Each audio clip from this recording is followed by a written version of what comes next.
Merci Madame la Présidente. Merci Madame la Présidente de la Commission de ne pas avoir objecté à ma demande qu'on ait une discussion sur ce rapport comme sur le précédent.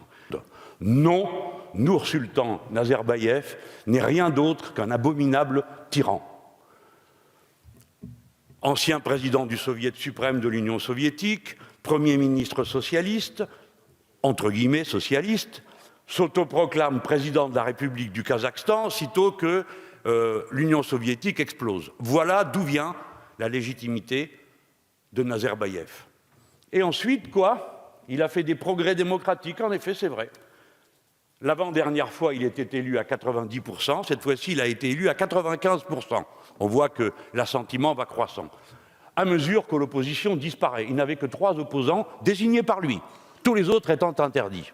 Un pays signalé dans les rapports d'Amnesty International, et comme ça a été rappelé il y a un instant, par le fait que face à une grève des ouvriers du pétrole, la solution a été de tirer dans le tas, laissant sur le carreau je ne sais combien de morts. Un pays qui, l'année dernière, mais sans doute a-t-il fait des progrès depuis l'année dernière en matière démocratique, a été signalé pour 163 cas de torture. Et quelqu'un vient de dire à l'instant, notre collègue M. Hutin, que c'est systématique.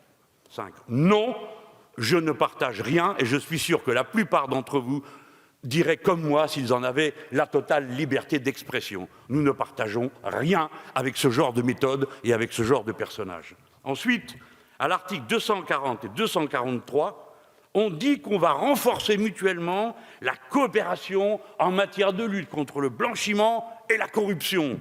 Ah, mais avec qui signe-t-on ça? Avec un pays qui a à voir avec le nôtre, dans une histoire de corruption et de rétrocommission. Depuis 2012, il y a une procédure judiciaire contre ce pays.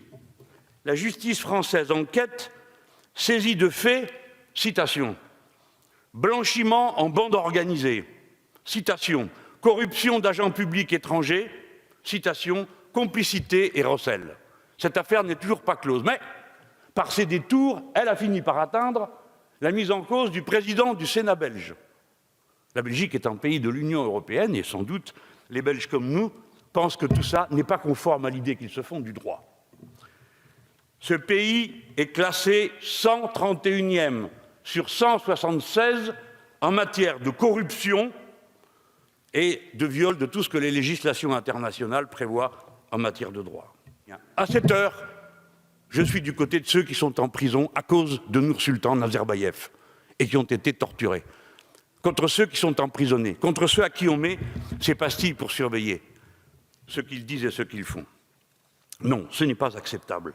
Il n'y a pas de partenariat et de coopération renforcée possible dans de telles conditions. Maintenant qu'on s'entende bien, quoi qu'il arrive, de toute façon, ils feront des contrats avec nous. Parce que nous sommes leurs premiers clients en matière d'uranium, parce qu'il y a un intérêt à s'entendre avec nous, parce que nous sommes une grande puissance sur le vieux continent. Je peux entendre tout ça, mais pas au prix d'une amnistie pour un tyran pareil, pas au prix d'une amnistie pour des crimes aussi abominables.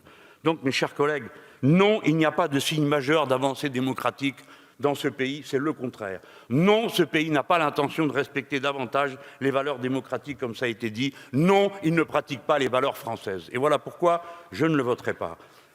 Mais il y a tyran et tyran. Là, nous avons affaire à quelqu'un, oui, il y a des différences, parce qu'il y a des pays où les choses se passent différemment. Là, nous avons affaire à quelqu'un qui ne laisse pas un mètre d'espace et de respiration à ses opposants et où il n'y a personne pour les défendre. Personne. Voilà. Mais pour le reste, oui, il y a des gens vis-à-vis desquels il faut prendre des sanctions. Vous le savez bien, puisque vous avez approuvé les sanctions contre un régime dont les élections ne sont discutées par aucun organisme international. Je parle du Venezuela. Quant au Kazakhstan, il n'y a pas une élection. C'est l'OSCE qui le dit. Et l'OSCE, j'aime mieux vous dire que dedans, il n'y a pas que des régimes à la française.